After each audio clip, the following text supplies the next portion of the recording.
Welcome back to Cyberology, Dakota State's podcast for all things cyber and technology.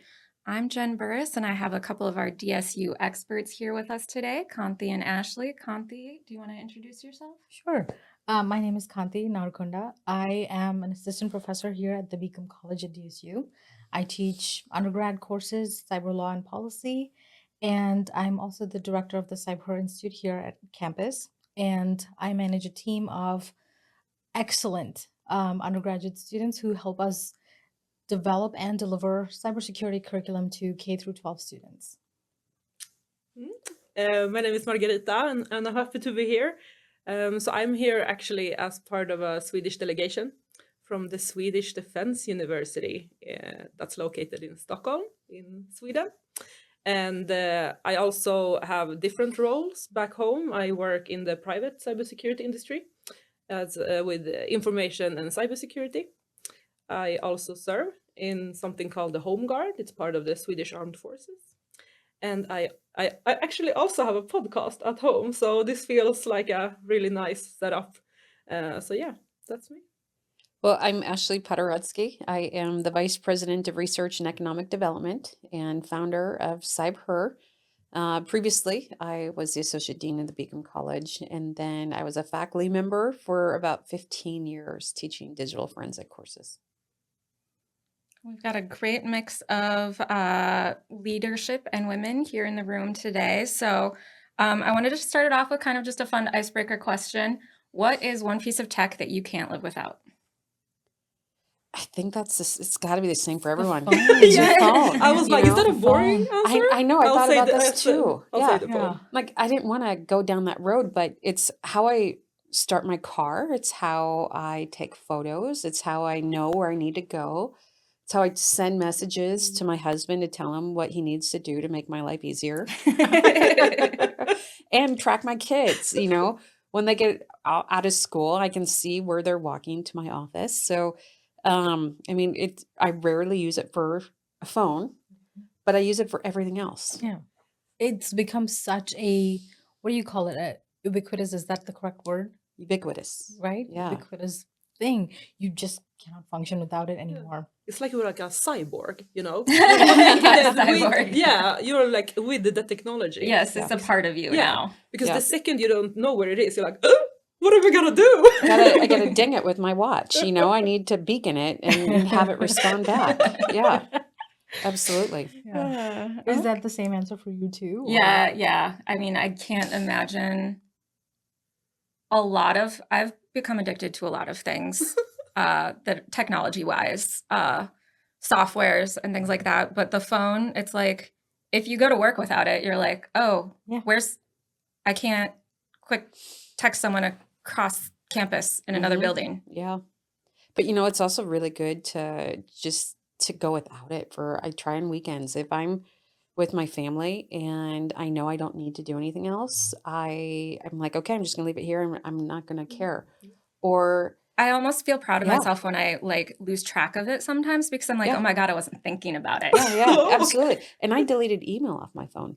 Ooh. Like I needed that separation of time because I'm constantly Responding looking to at everybody's absolutely. requests. So I'm removing dependencies to it, but it's still the one. I did a survival course once. 4 days in the forest. No Oh, phones, wow. no phones allowed. Then I really felt like maybe I'm a bit addicted because you started thinking about like, but what should I do now? Like, what How I do have I- yeah, nothing how to do you do. spend How the do I spend time? my time? How do I Yeah, spend yeah, my time? yeah. Especially at night, we're in the forest. You have nothing to do, and it's like, There's nothing to scroll. yeah, exactly, Yeah. yeah. So Yeah. that was a lesson. So yeah, I would definitely say my phone. Okay, so I would love to hear each of your kind of personal journeys of what inspired you to kind of get involved with cybersecurity. So who wants to go first? I can go first. Okay. Mine kind of just happened. It wasn't planned at all. I was working at an internship and they had a little of an incident there and it got me interested. I was like, oh, how did they handle it? What did they do? I mean, I was an intern. I didn't have the clearance to know all those details, but still, it was fascinating to me. And at the time, I was reading up on cryptography because I'd read the book, The Da Vinci Code, and he had mentioned the cryptexes. And I thought, that is so cool, like solving puzzles, like figuring things out. And I was reading through that and I got interested because of the cryptex. I was reading about cryptography and I thought, oh, so fascinating. Like, how do you break the things or how do you secure things? And in today's world, encryption is everything for us. Everything you do on the phone, you need it to be safe. Every piece of communication you send out, you need it to be safe. And I got started thinking over there, and the next thing I knew, I was looking up schools that offered the course because this was 10 years ago. There weren't many universities, even in the US, that offered the course. And coming from another country, it did take a little bit of time for me to like actually find out what makes a university a good one for a specific course. And then I got into another school, I got into DSU, and I was like, I want to go to the smaller school. I want to be able to talk to people. I want to be able to, have conversations with my faculty members. And I just hopped on a plane and I got here 10 years ago. This December will actually be 10 years. And I've stayed here. I came here for a master's, I stayed, and now I'm in the PhD program, which I'm struggling through, but but I really loved it. And Ashley was actually my academic advisor when I first got here. She was the first faculty member I talked to, and She she set the taught- bar very high. She did. She really did. I'm not even gonna lie. She did. And she taught forensics. She was teaching digital forensics. At the time, I had no idea what it was. Like literally, I didn't have a name that I could associate with the topic or the subject. And she like did such a fantastic job. And I thought, okay, this is it. This is where I want to be. And over time, though, I realized my strengths were not more in the technical cybersecurity. I'm more of the management side. I have the softer skills. And so I transitioned slowly to what I'm teaching now. And I love it. I don't think I'd be able to do anything else, honestly. How beneficial was it to have someone like Ashley who's already been we can through keep it? this out of this, guys. Super beneficial. Like, I have told her numerous times, and I've said this to many people as well. Without her, I wouldn't be here. And that is, I'm being very honest. It's not me just saying things, but the amount of support that she has given me through the years, the amount of encouragement that she has given me is unmatched. Like, yeah. Well, that's very kind. Kanthi also gave me a plant one year. She left it in my office. Just kind of a funny story. And I kept the plant alive for over 5 years on coffee. On coffee. Yeah. That's I don't know impressive. how to take care of plants. And I am so horrible with I'm like, plants. well, it seems to be thriving on my leftover coffee every day. So I just kept that going. Yeah. Yeah. And apparently, I found out later, coffee is a very good fertilizer. How about that? I did not know that. Yeah. You made it New things applied every day. science. Well, I mean, similar to Kanthi, I mean, I thought I was going to go into a different discipline as well. I know that her parents they were hoping she would go into more of a medical field. I thought I'd go into law. And so I started out thinking that I'm going to go to law school. And I always love a good argument. And I love to state my opinion and try and convince others on, that I could to think the way I think. But then I started to learn about technology in high school from our technology coordinator. And I started taking courses and learning all I could. And then I transitioned into that. But, the funny thing is, if you look 20 years after that decision, doing digital forensics, helping law enforcement, testifying in court, those type of things that I did as a consultant for many years, it kind of came full circle. So it's really interesting to see that your interests that you have can be applied to just about any field, and you can make it what you want it to be. Yeah. So my story is kind of similar. So I had no thought of going into the cybersecurity industry at all. Like, I did have a thought that I wanted to work with security. So basically my whole academic background is security. So I did my bachelor's in Australia in counterterrorism, security and intelligence. And I really wanted to work with like international relations. And then as I moved back to Sweden, I pursued my master's in war studies. So I think that I really wanted to work for the armed forces somehow. But then we did have this course, right? And it was called European Security. And we had this teacher, he was teaching, different themes every time we had him. And then one day it was going to be about cybersecurity. And me and my friends, we were like, oh, we're not going to understand anything of this. This is going to be super difficult. And then he was like, oh, we have a guest lecturer today. And then this girl came in, like a young girl coming in, teaching us cybersecurity. We were like, okay, this is very interesting.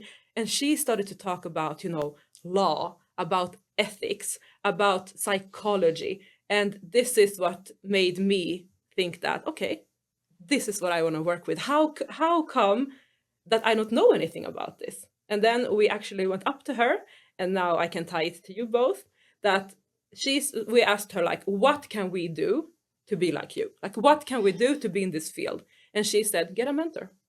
Get a person, a mentor that you can follow, not follow, but like that can give you advice, that can guide you through your career, because you can, in theory, you can read as much as you want, but that's not going to take you where you want. You need someone to, with experience or the drive to help you. And and here I am. In the field. And I love that, because I think that every woman that you meet in this field, we've all had our own trials and tribulations to get where we're at. And they're almost all so eager to say, I want to help I want to help make it easier for you. And that's what I love about this space, is that the people are so welcoming, and the women are they're there to help and advocate. Yes, I agree. So I don't think you'd ever see, if you approach someone, even random women in cyber, and ask for advice, I don't think they would ever turn you away. Never. Like, I don't ever. think so. Okay. And so you mentioned talking about the psychology and the law, and you also mentioned kind of factoring those other subject matters into how they apply to cybersecurity. So what's the benefit of having those other voices, those other backgrounds coming to the table to give their opinions on cybersecurity matters? Oh, I love this question. When you think about cyber as a discipline, it's a silo. You have all of the research, the advancements and algorithms in different areas, development of code, things like that. I'm going to knock this over.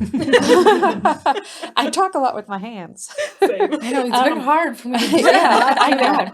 And Keeping you on your toes. and so the field itself it's a discipline. Yes. But what is a discipline if you don't apply it to all the other fields? And that's the thing. I mean, it's both a vertical and a horizontal in our area. So when you're developing those algorithms, when you're developing the protection profiles, and when you're outlining ways to keep things secure, it doesn't matter if you're talking about a hospital, about a critical infrastructure environment like transportation or energy or business and banking.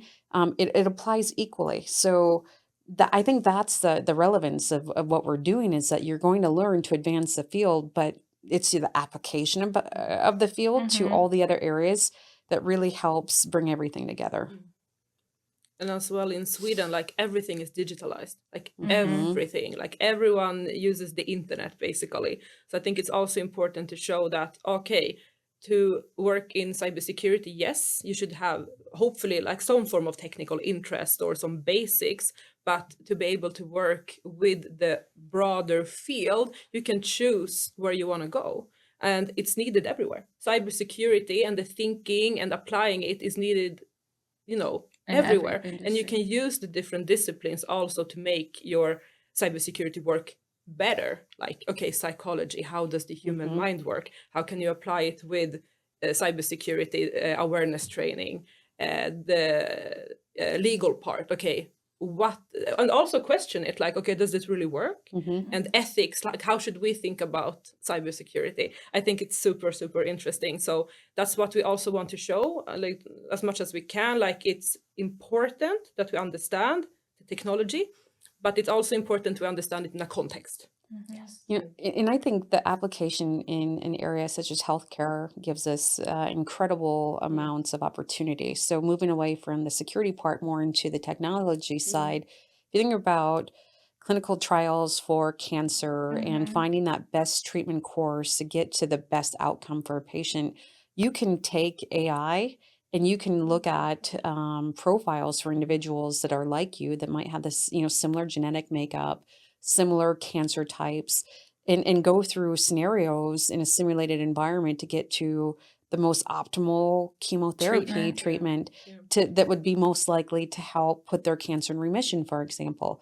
And so I think of the advancements that we can make in those fields is pretty exciting. So, I mean, what you do to develop for cyber and protection is the same thing that you're going to create and develop for the enhancement of our lives. Excellent. And so with this being a group of women here, what are some of the conflicts that you've had to deal with in the industry, and how did you kind of approach those situations, or what kind of best steps do you recommend for dealing with the trials and tribulations?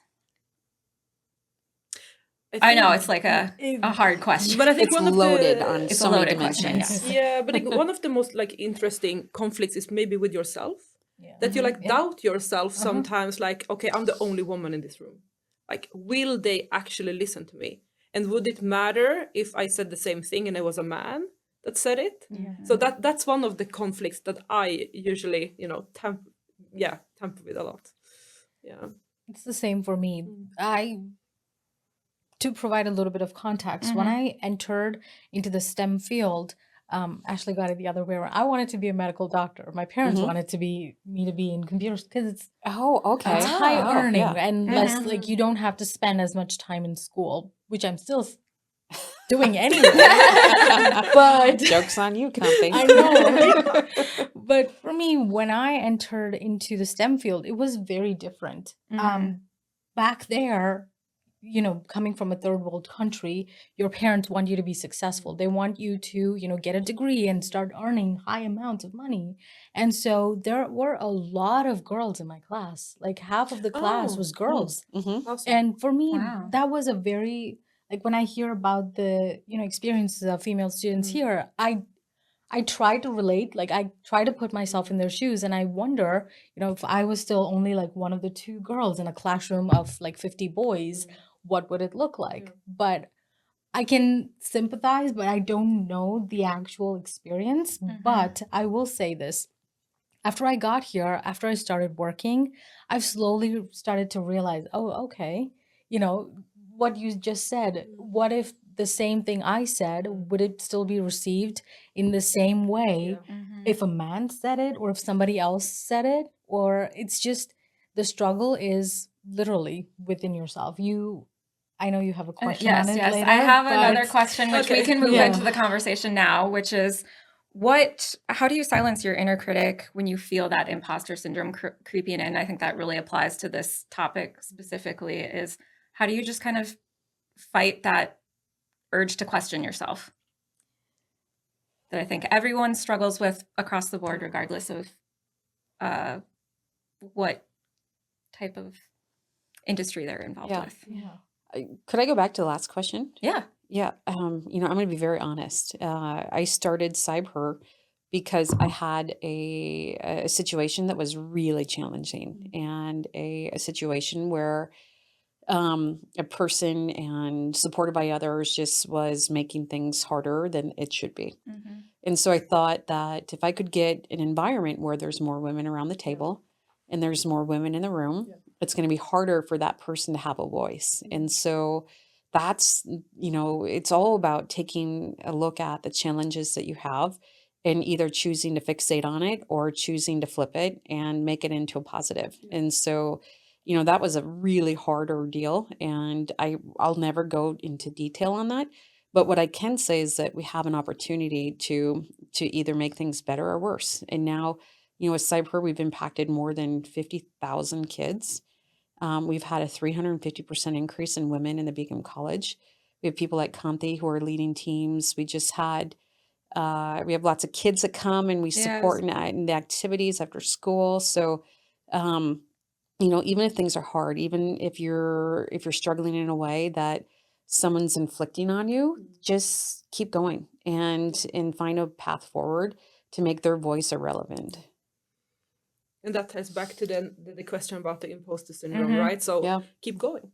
Like Mhm. sometimes when I come in and I teach at the Swedish Defence University, and I teach for people that are in the industry already, and sometimes I feel like, oh, they're gonna look at me and they're gonna think, what does she know about this? Yeah. But then I'm thinking, no, actually, no, that's not true, because they want me to be there and teach. And this is a discussion, cybersecurity, it's not black and white. Yeah. Like we can have a good discussion with their experiences. Right. So for me, I'm really trying to think that way, that yes, I can be there and I can be the teacher, but I can also ask them questions. Yeah. So I've had that same question. So I'm also right now teaching a couple of grad classes. Like starting in the spring, I've been teaching one grad class per semester. And I know that they have more experience in the industry. Most of the students that come here for an online degree at DSU, they're working in the industry, but they want to get more knowledge and they want to, bump up their resume or anything like that. And I'm like, okay, they have over 20 years of working experience while I have very minimal. How do I make it interesting for them? Or are they thinking of me like, oh, what is she, like literally, like what exactly does like she that. know? Exactly. And then once time I voiced that concern to Ashley and she said, well, they're going back to school because they want to learn. At this point, you know more than they do. So you keep that in mind, you keep that perspective, and you just go ahead. And it has helped immensely. Like, because I was really worried. Like, I don't know anything about this, or it feels like I don't know anything about this. I think that's And the thing. It You feels. feel. Yeah. Yes, Yeah. yes. Yeah. I You don't probably think. know much more than you think. Yeah. And it has helped a lot. And, whenever there's another friend I have, Kelly, she's amazing. She has always been a wonderful, like, she's very supportive, very positive person. So whenever I have self-doubts, I'll just text her and be like, can you tell me what else I'd be good at? So it's A one little pep thing, talk. a little Pep pep talk. talk. And she'd be like, oh, here's a few things that you'd be really amazing at. But you don't have to think about that because you're currently doing amazing things. Like, it's just, she brings it around for to Kelly. me. And So I have another advice we can think of when we go up there and feel that like we are needed as role models for other women. yes. And that's also what I think about a lot when I go up there, that maybe if there is majority men, maybe they have daughters. And they can say when they come home, like, look, today we had a class and it was this person talking about this. If you're interested, maybe, could be a career path for you as well. And that's one of the things I've found over the years of working with a lot of men in different areas is that I haven't ever really felt that we weren't valued. The knowledge I had wasn't sought out. But with all the events that we do with CybHER, it's so fun to see the dads bringing their daughters.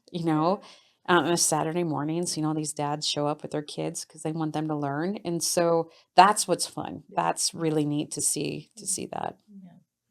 I mean, it's okay to have doubts once in a while. It's human nature. You don't go through life just thinking, oh, I can do everything. You can, but That might be dangerous. Not at the same time. Not at the same time. I would love to have like 5 concurrent careers, Right? Yeah. So many ideas. Yeah. But the thing is, you just have to push through. There's no way to go but forward. And find yourself a pump person like Kelly. You need a hype girl. Yes, Yeah. Need a you hype do. girl. You need a hype girl. Everybody Yes, get a yes, hype you girl. do. Yes. Okay, so in continuing this conversation, how do we better support women and other underrepresented groups in cybersecurity? What are some ideas that you guys have either seen implemented or you think would have been useful in your journeys? Or I think as you advance in your career, you have your hand backwards and you pull others with you. Yeah. You need to make sure that others are advancing as you advance. Our president does that for me, and I'm very thankful for that.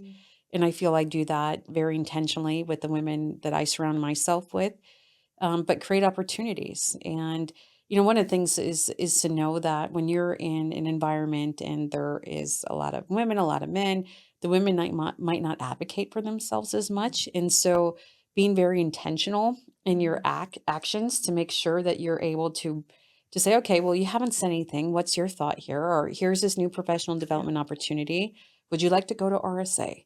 So making sure that you can create those environments where all the women can be supported and they can learn a lot. I think that's key.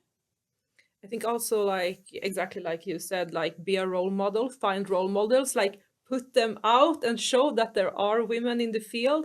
Be a mentor if you can, or if you want a mentor, get a mentor, but also make sure that you get the word out about initiatives like CybHER, that people know that they exist. Because when you get the word out, you get the word out even more, because it's a fantastic initiative, and we need to, get more women, or like from early ages, like girls from early ages. So I think the awareness that it actually exists, I think that's super important. And yeah, hopefully there will be more initiatives when you see, oh, this is a great initiative. I have a new idea. Let's do this, right? And then we get more role models. To kind of build off on what you said, especially with the underrepresented communities as well, over the last 3 years, CybHER has been very supported by AT&T, and we've been receiving funds from them to go serve the Native American population in South Dakota, to bring technology outreach to them. And we have been making very good strides. We've gone to 6 of the Native American reservations this summer. That's awesome. So we've been working with the Boys and Girls Clubs that are on those lands, and we've been visiting all the sites. There's still 3 more left, which my goal is to visit them all before it starts to get really cold and starts to snow. Which could be next week. It's South Dakota. Oh, please don't say that. It's a little early, hopefully. But that's one of the things too. We want to make sure that people know that these opportunities or these things actually exist. So bring awareness about them to these underrepresented communities, to the young girls. And one initiative that I'm extremely proud of with CybHER is the CybHER Conversations. So when the pandemic hit, we weren't able to go and do any in-person events. Kanthi says we. This was her. This is 100%. It was Kanthi. Yes. And so we couldn't go anywhere in person, and we still wanted to continue the work. So we came up with this like ask a professional idea. And the theme or the idea behind it was that we would talk with one female cybersecurity professional for a few minutes, and then live audience would have a chance to ask questions directly to the professional. We kicked off this in June of 2020, and for 2 years we kept up with the live, but slowly, in-person programs in schools and outside programs started to pop up. So we are now working on doing those remotely. So, or not remotely, but like recorded. Asynchronously. Yeah. So those are that is one thing that you just pop up the video Access on YouTube anytime. and you just watch it from anywhere. So it's not just cybersecurity professional women that we have been talking with. There was I'm blanking on her name right now, but she was a healthcare professional, like proper healthcare. And she transitioned into cyber because she was interested and because she wanted to. And I always think of that like, oh, you can do anything that you put your mind to. And we want these young girls, we want the young people to see that they can do anything that they want to do. And this is one way to bring awareness about, cyber, because when you think of cyber, even today, a lot of people ask, oh, hacking? Are you talking about hacking? Technology? Yeah. Like, that's it. That's all people think cyber is. It's so much more. You need the people behind the scenes to actually manage the people. You need to be in compliance. You need to make sure what you're doing is legal. And translate the messages from technical to non-technical. The bridge, Exactly. And the cool thing about the cool thing about the conversations is that when little kids are growing up, they typically want to be things that they can see. And so, my daughter has always said, I want to be a professor because her mom was a professor, right? I had this cool drawing she made. It was just so cute. But, you think about a teacher, a nurse, a firefighter, a police officer, a doctor, all the things and professions that kids see regularly, you know that Mhm. they want to be that, right? And so being able to show a kid, you know, what is a red teamer? What is a pen tester? What's Yeah. a DFIR professional? What's a programmer? For them to actually see that there's some depth and dimension to this discipline and learn the skills, but then also really bust through stereotypes Yeah. because Yeah. we all know of the imagery that comes to our mind when you say cyber. People think of a hacker in a hoodie, the big guy In a mom's basement big Yeah, guy in mom's yeah, basement, yeah. with right? the Mountain Dew next to him. Absolutely, Yeah. bag of Red Cheetos on a Bull, beanbag yeah. chair. And you think about those things because that's what's invoked when you think about that. And so you don't think of, you know, women who are social and supportive and working together. You just think of the opposite. And so to be able to demonstrate one, role models, but two, the dimensions of careers in this space and see that they talk about the people they work with, that it's not just a solo activity. I think that what Kanthi created is pretty remarkable. Yeah. So if you youtube.com/CybHER, you can get to all the videos, and she interviews them. Excellent. do, And how yes. many do you have done so far, approximately? Just estimate wise. I want to 30? say, 30-ish? oh no, way More more than than that. that. Whoa, Because okay. we did every week for 2 years. Oh yeah, I'm Oh my goodness. behind. So Yeah. well over I probably a couple hundred. I want to say at least over 120. At Oh, least. wow. Yeah, yeah, Amazing. yeah. I've And that's really just one enjoyed of that. CybHER's resources. They That have is lots just of one. others. Yes. Okay, so I will kind of wrap us up now, but I wanted to make sure that we still hit on the idea of collaboration in cybersecurity. And since you are here visiting from the Swedish Yeah. Defence University, just kind of talking about the importance of collaboration, not just across industries, but also across fields and countries. And Yeah, I mean, so this is a part of why we are here with the Swedish delegation here in South Dakota, the Dakota State University. It is to learn from each other, right? Because yesterday we were having these discussions about cybersecurity and AI and quantum computing, and you talked about this like whole society approach, right? But you also can apply it on the international level, right? So in Sweden, we also do have a strategy. It's called total defense. So we want the whole society to be able to be involved in questions relating to security, mostly when it comes to the army. But when it comes to cybersecurity as well, we need to work together. Like it's a team effort, and it applies on all levels. Like you said before, like maybe us as a team, also in the state, maybe as a team, in the whole US as a team, but then the allies. And yeah, it's super important.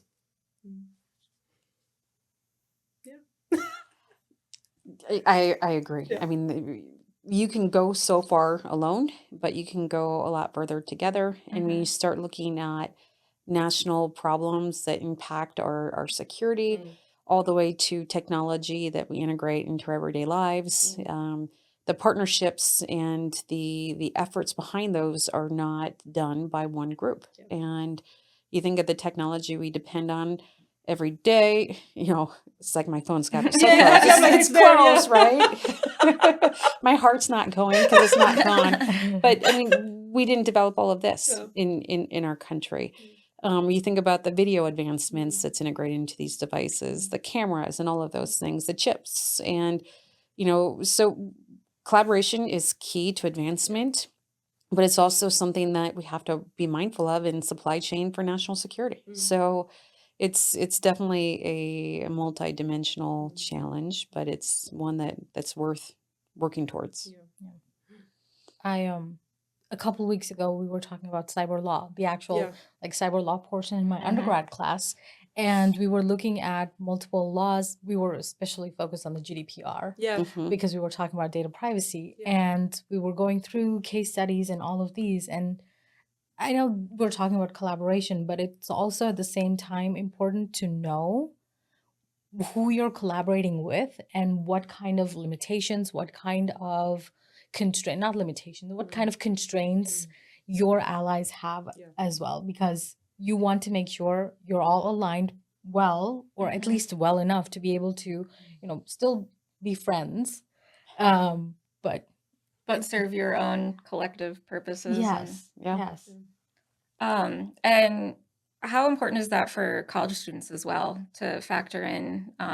We have our AI Sweden partnership as well, Yeah. and finding ways to connect our students to these international partnerships. Yeah. I mean, what Nicole Klassen does in our international entity, she's phenomenal. And when you look at our international students, the number that we have on campus, that increases every year. It's so great to get that depth and perspective. Kanthi has several that are hired to work with her in CybHER. It brings a different perspective, but it also takes our reach and makes it greater. And so I love all of our international partnerships with those that we conduct research with those that we work on for outreach and educational activities. It makes us better.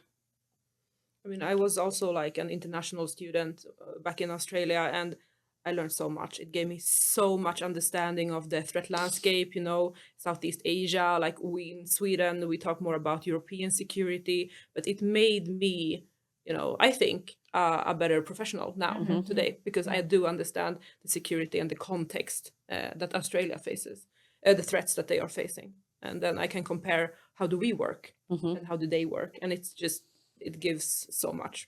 Yeah. You need that perspective, especially with the internet. We're all connected. There's no way for us to untangle each other. And you need to understand different perspectives so you can, better protect your interests, your assets. You're like, oh, this happened to them. What if happens to us? How do we deal with it? How do we protect ourselves better? Understanding the context of situations and then being able to walk it back and say, okay, how would this apply to us? Yeah. Excellent. Okay. Is there anything else that anybody wants to highlight or shout out? I know you have your podcast, Cyber Chats and Chills. Is that right? Yeah, Cyber Chats and Chill. Yeah, exactly. Yeah, no, it was actually like created with the same purpose, like CybHER. Like we wanted to get the word out, or we wanted to be, role models for women. There were no podcasts there that were like hosted by women in cybersecurity. And we wanted to talk about something else than like Patch Tuesdays. We wanted to talk about, okay, how about disinformation? What is that? Yes. What about cyber criminality? Like, how do the police work with it? So we actually created this podcast a year ago.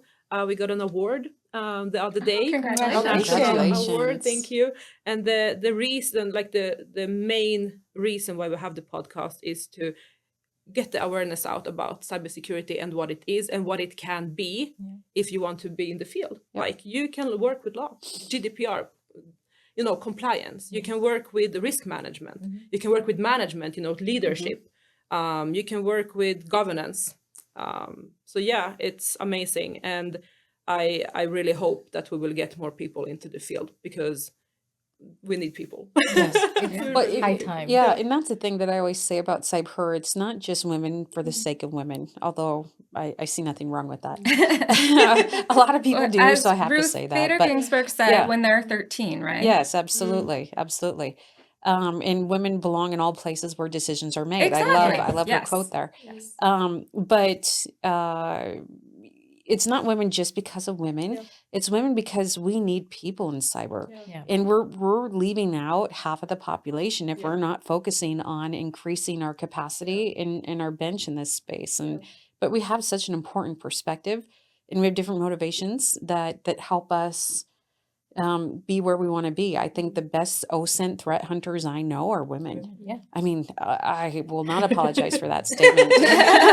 We're very curious. We want to know who's doing what and when they did it. Exactly. And we can figure That that makes out. sense. Yeah, Right? exactly. Like, Who is that in who that do picture? you go to when you need to find something? A woman. Yep. Yes. So absolutely. So there are so many things in that area, but it's ultimately it's for the betterment of our environment.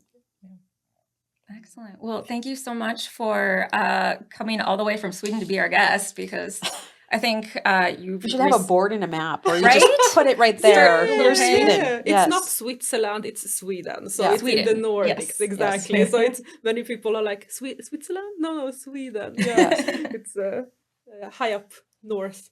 Mhm. Okay. Well, thank you so much for visiting with us. Thank you for having And me. thank you for watching and listening. If you enjoyed this episode, please subscribe.